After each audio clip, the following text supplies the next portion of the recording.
Hello and very welcome back to this part 6 of the search and use for groundwater. Previously we have looked at 5 parts where we started in planning for the groundwater. We've gone through the drilling, the pressurizing, and finally we looked at the water quality in the new borehole drilled. Now we're going to look at how to get an excellent water quality from the 2 sources of water that we have. We now know the capacity of the new borehole, and we also know the water quality of the new borehole, and of course we have the water quality of the old dug well.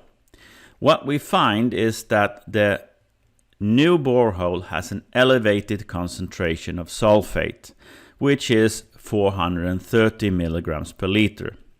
So we need to do something about the concentration of sulfate in the water we will finally pump up to our household. The solution is quite obvious. We have the old, the new well, and basically what we do is we need to mix the water.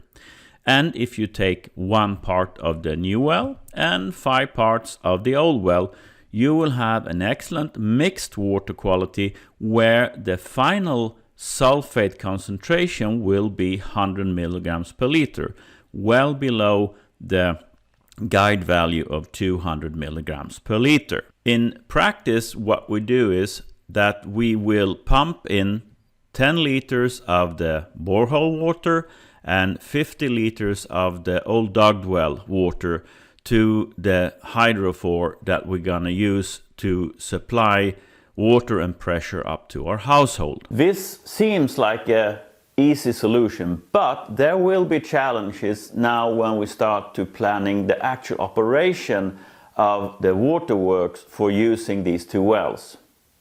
That, however, we will look at the next video, how to set it up and how to solve technically the challenge that you will have in combining 2 groundwater wells. With that, I say take good care and again, have a good summer. See you soon. Bye bye.